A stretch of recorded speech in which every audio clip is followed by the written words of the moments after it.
"Your father can't pay," he said, and something in the way his voice settled into the room made the walls feel smaller, like they were listening too, "so you will." I remember the exact second everything in my life shifted. One moment, I was standing in our tiny apartment, rain tapping against the cracked window, arguing about overdue bills and broken promises. The next, Damien Russo was there, like he had always belonged in that space, like the peeling paint and flickering light didn't dare touch him. I hadn't heard the door open. I hadn't heard footsteps. He was just there. Tall. Still. Watching. My father's glass slipped from his hand and hit the floor with a dull sound. He didn't even look down. His eyes were locked on Damien like prey, realizing too late it had been seen.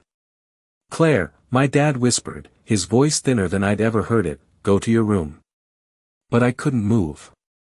Because the man standing in front of us didn't feel like someone you could walk away from.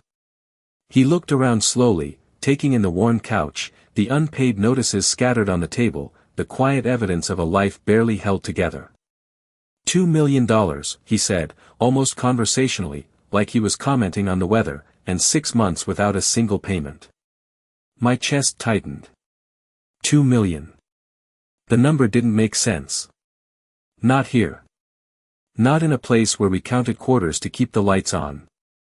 "I can explain," my father said, trying to stand straighter, but even that small effort seemed to cost him. Damien didn't even look at him. His gaze shifted to me. Calm. Focused. Certain. Like he had already decided something. My heartbeat stumbled. "She wasn't part of the agreement," my father added quickly, stepping slightly in front of me, but it felt like too little, too late. Damien took one step closer. Just one. But it changed everything. The air felt heavier. My lungs forgot how to work. "Everything connected to the debt becomes part of the debt," he said quietly. Not louder. Not harsher. Just final. I don't know why I spoke. Maybe it was the way my father's hands were shaking. Maybe it was the way Damien looked at me like I was already included in something I didn't understand. "Take me instead." The words came out before I could stop them. Silence followed. Thick. Endless. My father turned toward me, horror written across his face, but I couldn't look at him. I was too busy watching Damien. He didn't react right away. Just studied me. Slowly. Carefully. Like he was deciding if something unexpected had just become valuable. Then, a faint shift at the corner of his mouth. Not quite a smile.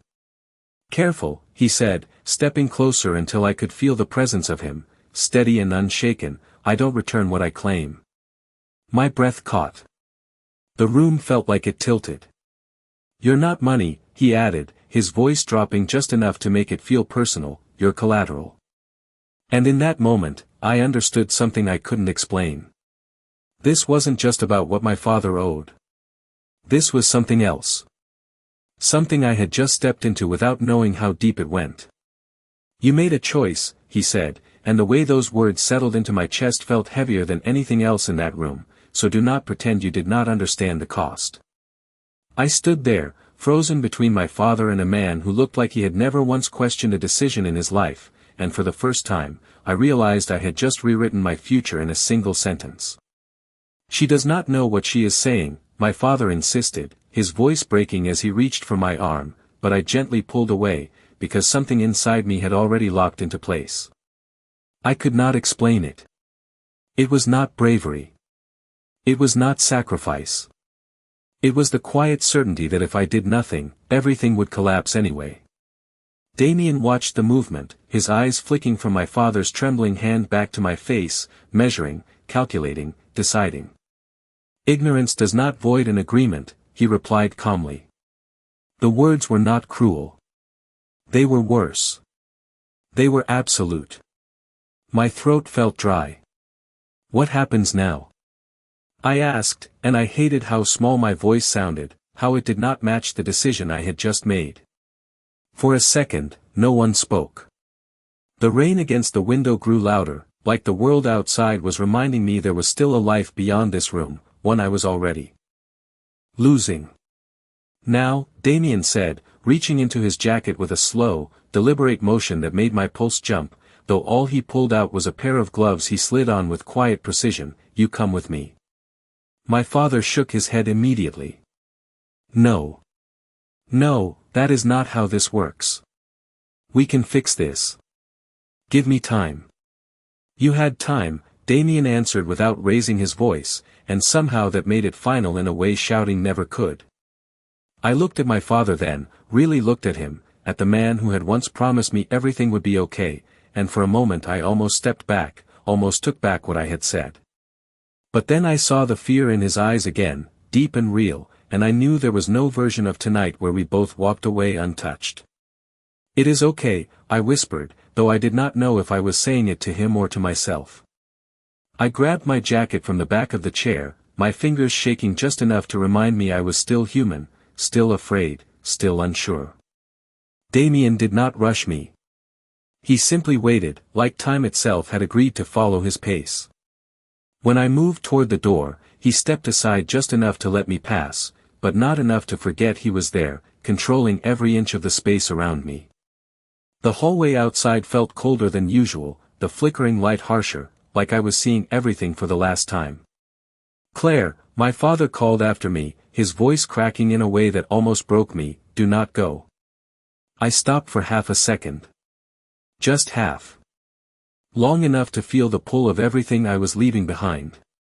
Then I kept walking. Because something in me understood what he did not. I was not being taken. I had already given myself away the moment I chose to stand between them. And as the night air hit my face and I stepped out toward the black car waiting at the curb, I realized the most terrifying part was not where I was going. It was how certain Damien looked that I would never come back. Do not look back, he said as the car door closed behind me, sealing me into a space that smelled like leather and something quiet and expensive. It makes leaving harder than it needs to be. I had not realized I was staring out the window, watching the outline of my apartment disappear behind sheets of rain, like if I memorized it hard enough, I could still find my way back. My hands rested in my lap, fingers curled too tight, nails pressing into my skin just enough to keep me grounded. The car moved smoothly, almost silently, gliding through streets I had known my entire life, except they did not feel familiar anymore. Everything looked different from the back seat of a car I did not belong in. Where are we going? I asked, my voice steadier than I felt. Damien sat beside me, not across, not distant, but close enough that I could feel the presence of him without him needing to touch me. He did not answer right away. He never seemed rushed to fill silence. Somewhere secure, he said finally, his gaze fixed ahead, like the city outside was just background noise to whatever he was already thinking about. Secure. The word should have felt reassuring. It did not. How long? I pressed, turning slightly toward him. How long am I supposed to stay? That made him look at me. Really look at me. Not like before, when I was part of a problem he needed to solve, but like I had just asked a question he found interesting. That depends, he said calmly. On what? I asked.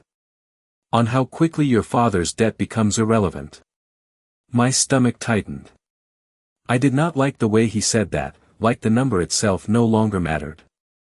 Like something else had already replaced it.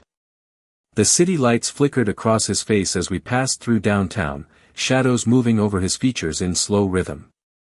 He looked untouched by everything around him. Controlled. Certain.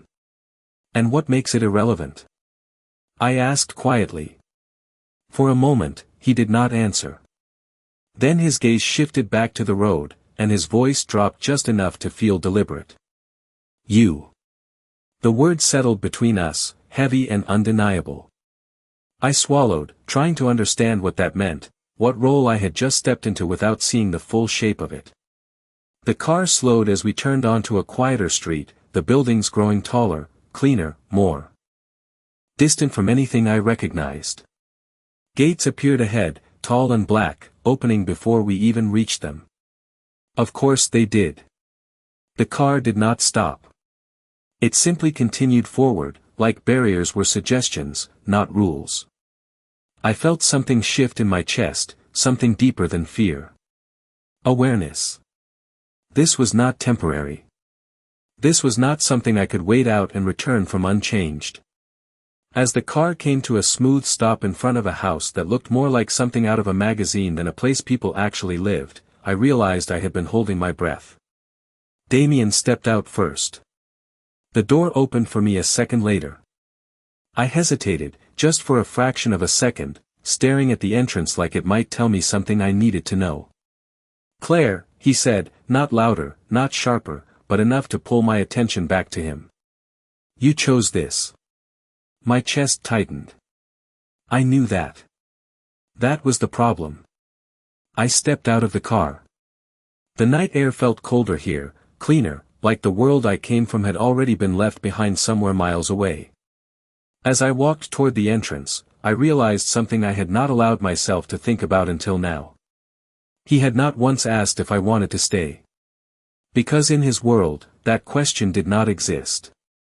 And somehow, that was the part that scared me the most. "There are rules," he said the moment I stepped inside, and the door closed behind me with a quiet finality that echoed deeper than any sound should, and the faster you understand them, the easier this becomes.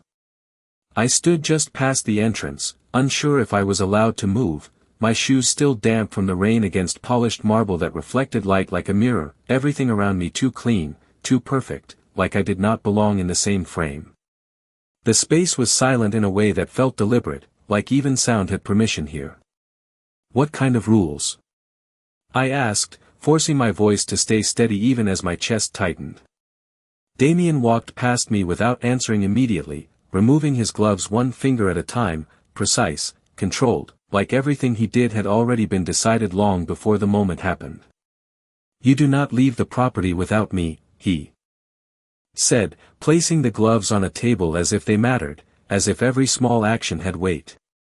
"You do not answer questions about me, about this place, or about anything you do not understand." He turned then, his gaze settling on me again, calm but unyielding.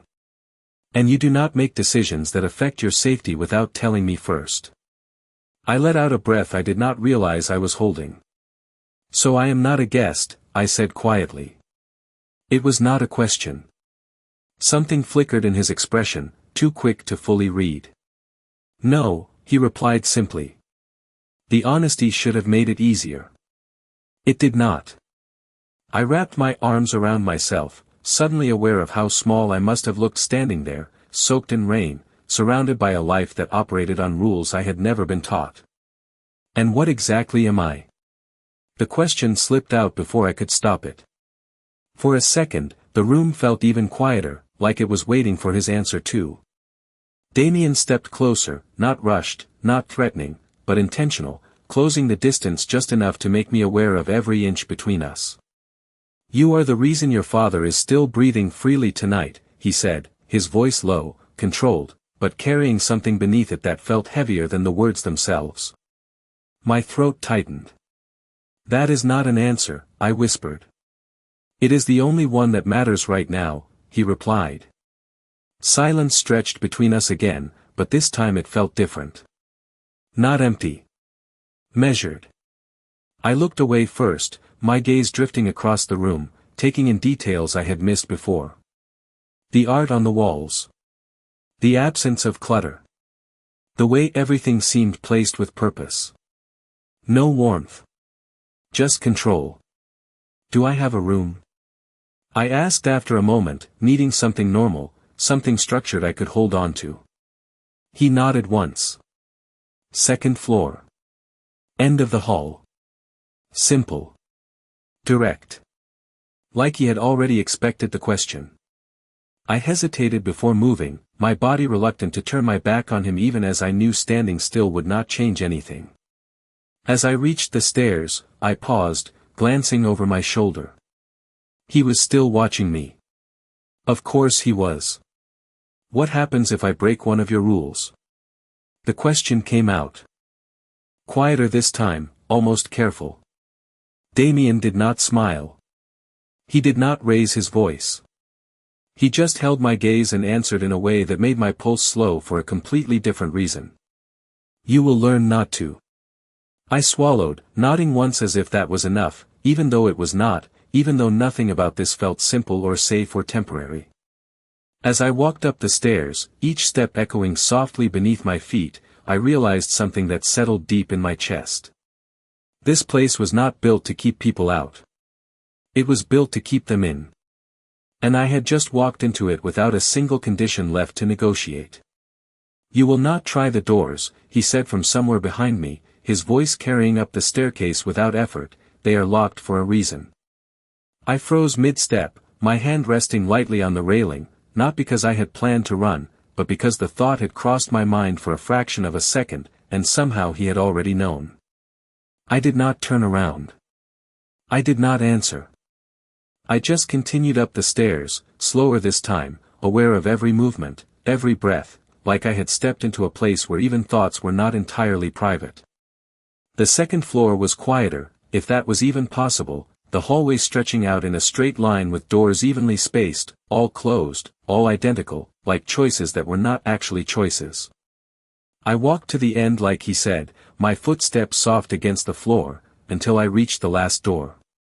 For a moment, I just stood there, staring at it, my hand hovering near the handle. This was it. The point where everything stopped being temporary. I turned the handle slowly. It opened without resistance. Of course it did. The room inside was nothing like I expected. Not cold. Not empty. It was prepared. A bed neatly made with soft gray sheets, a window overlooking the city lights, a dresser with drawers slightly open as if waiting to be used. Even a folded set of clothes placed carefully at the foot of the bed, like someone had already decided I would need them. My chest tightened. This was not improvisation. This was planning. I stepped inside, closing the door behind me, though I was not sure if that meant anything here. The silence pressed in again, but it felt different now, heavier, like the room itself was observing me. I walked toward the window, drawn by the lights below, the city stretching out in familiar patterns that suddenly felt unreachable. Somewhere down there was my old life. My father. Everything I had known. I pressed my hand lightly against the glass, half expecting it to feel different, like even the outside world had changed. It had not. Only I had. You are settling in faster than I expected. I turned sharply at the sound of his voice. He was leaning against the doorframe, arms relaxed at his sides, like he had always been there, like the room belonged to him even when I was alone in it. Do you always walk into rooms without knocking? I asked, more sharply than I intended. Something flickered in his expression again, brief, unreadable. This is my house, he said simply. There are no doors I need permission to open. I held his gaze, refusing to look away this time. And this is my room, I replied quietly, testing the boundary, even if I already knew how thin it was. He studied me for a moment, then nodded once, slow, deliberate. Then consider this your first lesson, he said.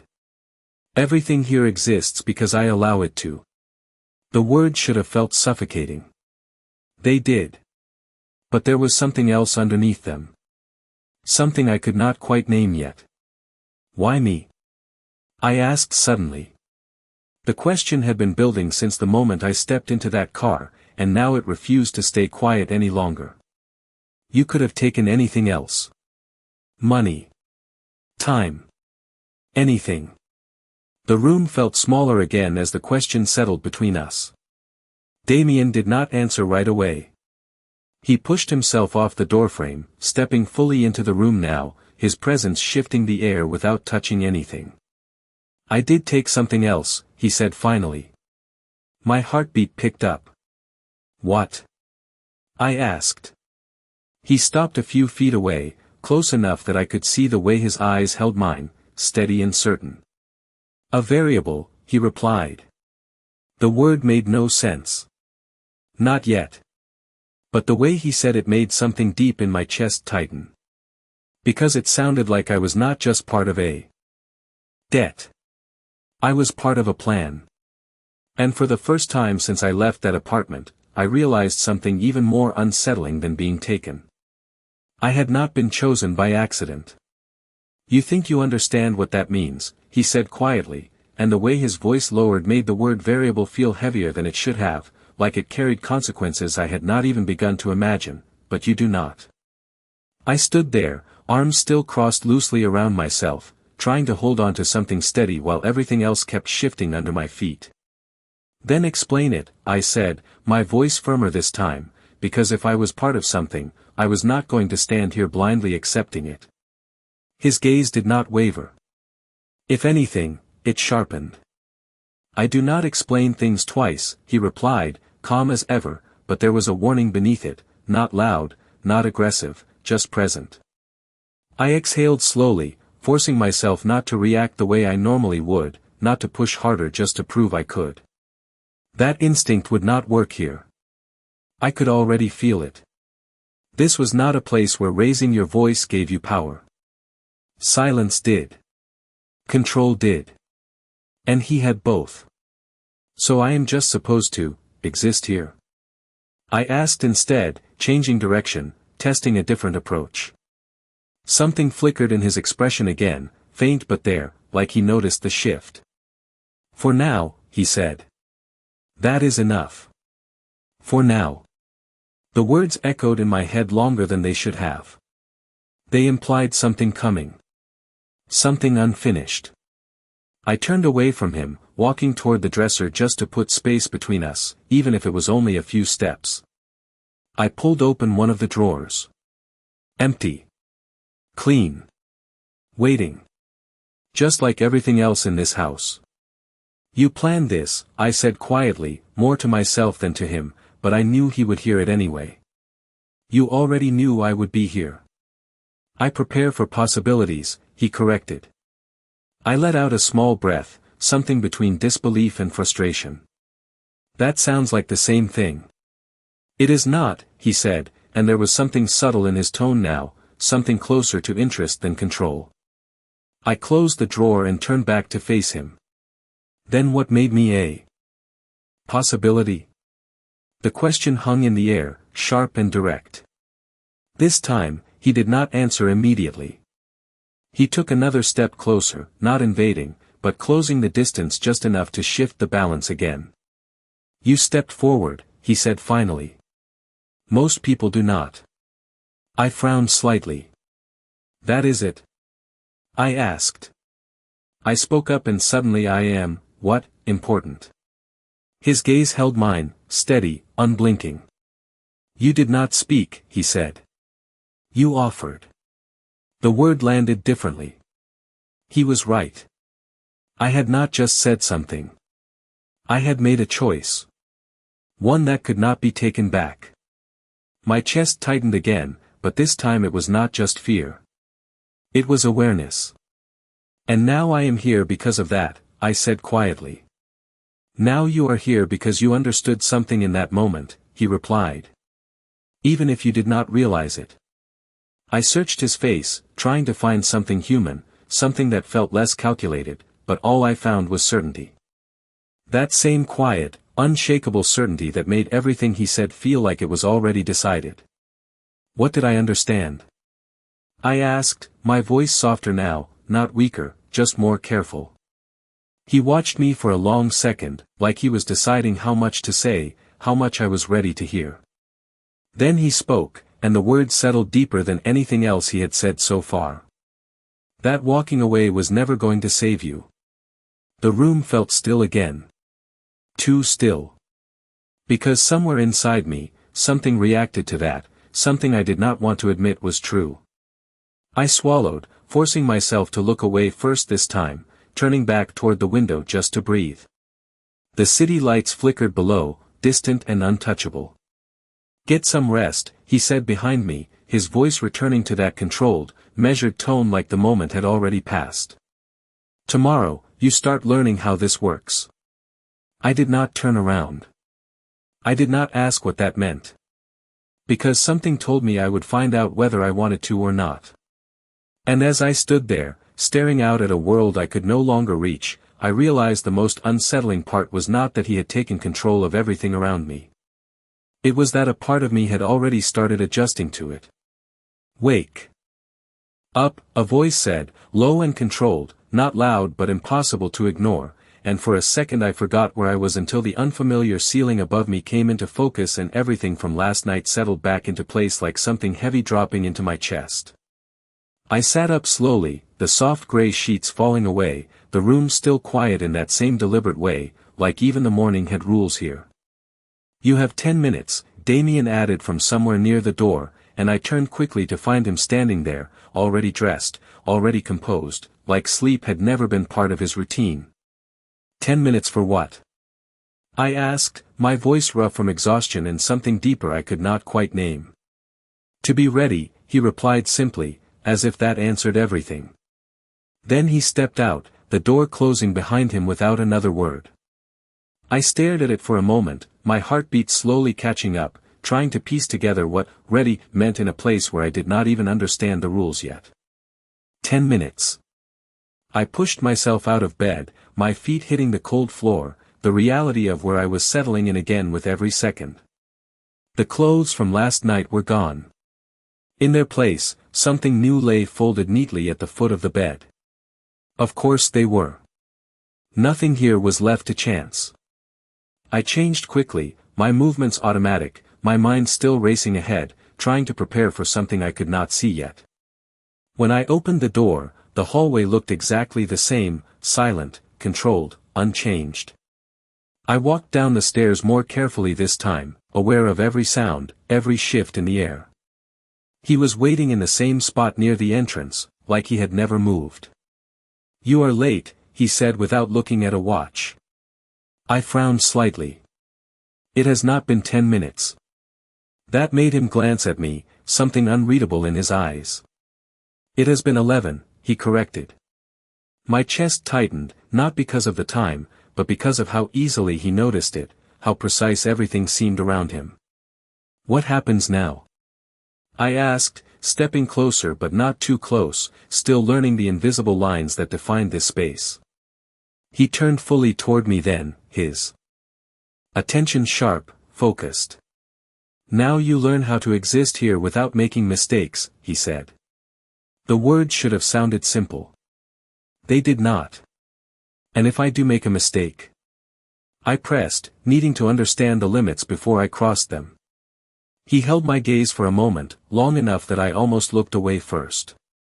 Then I corrected, he said. Calm. Certain. Final. Something in my chest tightened again, but this time it was not just fear. It was resistance. I am not something you can just fix, I said quietly, my voice steadier than I expected. For a second, the silence stretched, heavier than before. Then something shifted in his expression. Not anger. Not frustration. Something closer to recognition. No, he agreed slowly. You are not. The admission caught me off guard. Then what am I supposed to be? I asked, the question slipping out before I could stop it. He took a step closer, just enough to close the distance again, just enough to remind me how easily he controlled every inch of space around him. You are supposed to learn, he said, his voice lower now, more deliberate. The difference between being trapped and being protected. The word settled into me, unfamiliar and unsettling in equal measure. I searched his face, trying to understand what he meant, trying to decide if I believed him. Because part of me still saw locked doors and rules I did not agree to. But another part, quieter, harder to ignore, remembered the way he had looked at my father, the way he had ended that night without chaos, without anything I had feared might happen. And that part did not know what to do with the idea that both things could be true at the same time. I looked away first, my breath slower now, more controlled. And which one is this? I asked, my voice softer, almost careful. Am I trapped, or protected? He did not answer right away. Of course he did not. He never rushed anything. But when he finally spoke, the answer was not what I expected. That, he said, watching me closely, depends on whether you decide to stay where you are, or step closer. My pulse stumbled.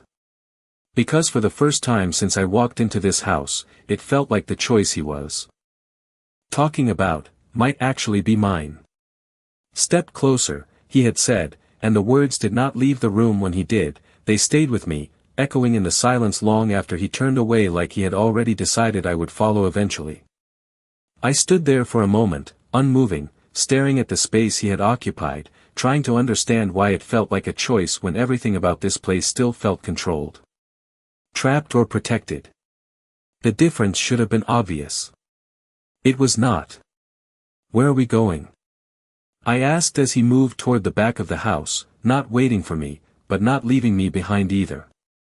Outside, he replied, as if that was something simple, something normal. My steps slowed for half a second before I followed. Outside meant space. Outside meant distance.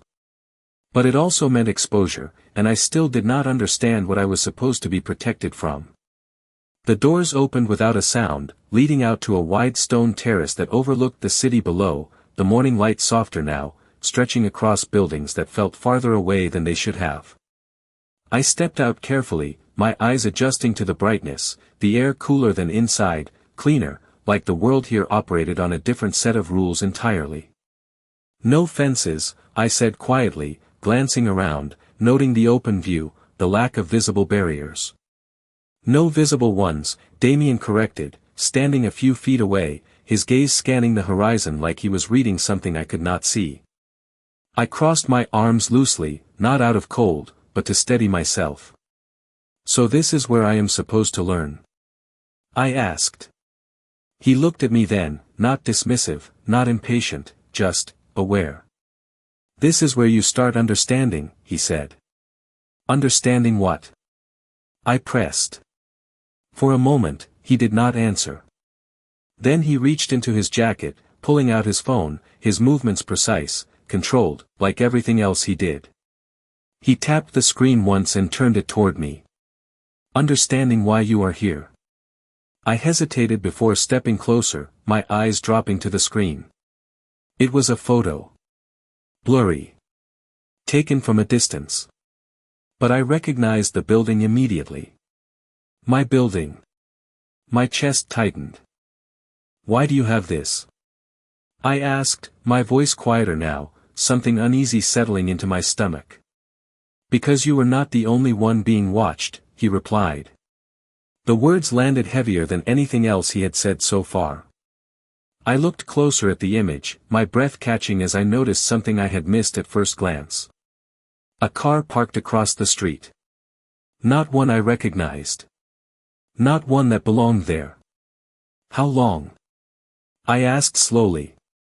Long enough, he said. My pulse picked up, a cold realization sliding into place. You said this was about my father's debt, I said, lifting my gaze back to him. It was, he replied. At first. The pause that followed was not long, but it was enough. Enough to make everything feel different. And now? I asked. His eyes held mine, steady, certain, like he had been waiting for me to ask that question. Now, he said quietly, it is about keeping you alive without you realizing how close you were to losing that chance. The world tilted slightly, not physically, but inside me, something shifting, rearranging. From what? I whispered. He did not answer right away. Of course he did not. But this time, the silence felt heavier, like the answer mattered more than anything else. Finally, he stepped a little closer, not enough to overwhelm, just enough to make sure I heard him clearly. From the part of your father's debt that was never written down, he said. My chest tightened. Because suddenly, this was not just about money. It never had been. And the most unsettling part was not that I had been taken somewhere I could not leave. It was that I might have been taken just before something else could reach me first. Nothing that matters is ever written down, he said, and the way his voice carried across the terrace made the city below feel smaller, like everything I thought I understood about my life had been reduced to something incomplete, something I had only ever seen from the surface. I stood there, the phone still in my hand, staring at the image of my own building like it belonged to someone else now, like I had already been removed from it before I ever walked out the door. "You are saying someone else was watching me," I said slowly, each word careful, measured, because if I rushed it, I felt like I would miss something important. "I am saying they still are," he corrected. My chest tightened again, but this time it was different. Sharper. Focused. "Then why am I here instead of somewhere else?" I asked, lifting my eyes back to him. "If this is about protection, why not just send people, or call the police, or anything normal?" The moment the word left my mouth, I knew it did not belong here. Normal was not something this world recognized. Damien watched me for a long second, his expression unreadable, but there was something behind it now, something that felt almost like patience. "Because the people you think would protect you," he said quietly, "are not equipped to deal with the people you have been exposed to." The word settled heavily between us. Exposed. I swallowed, my fingers tightening slightly around the phone before I handed it back to him. "You keep talking like this is bigger than a debt," I said, my voice softer now, but more certain. "Like I am part of something I never agreed to." "You did not agree," he said. "You inherited it." The statement hit harder than anything else so far. Inherited. Like this had been waiting for me long before I ever knew it existed. "From my father," I whispered. He did not answer. He did not need to. The silence confirmed it more clearly than words could have. I turned away, my gaze drifting back to the city, but it did not feel like home anymore. It felt like distance. Like something I could not reach even if I tried. "So what happens now?" I asked after a moment, my voice quieter, but no longer uncertain. "Do I just stay here while you decide what I am worth?" There was a shift in the air behind me, subtle but unmistakable. "You are not here to be evaluated," he said. I turned back to face him, something in his tone pulling my attention sharper than before. "Then why am I here?"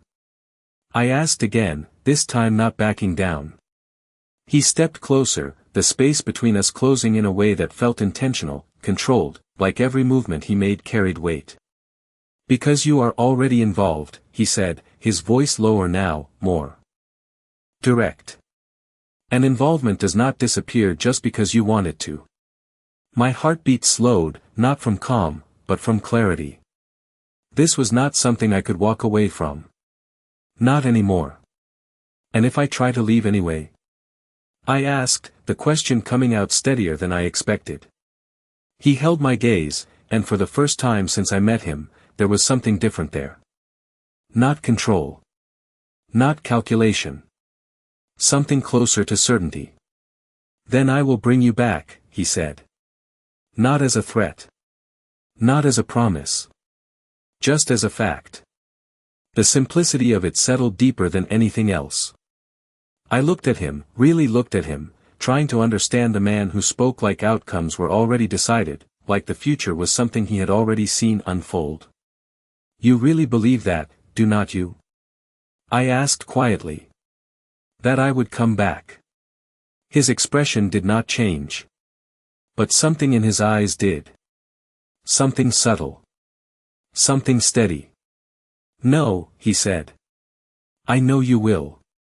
The words lingered, quiet but absolute, and for the first time since all of this began, I realized something that unsettled me more than anything else he had revealed. He was not trying to convince me to stay. He was waiting for me to understand why I could not leave.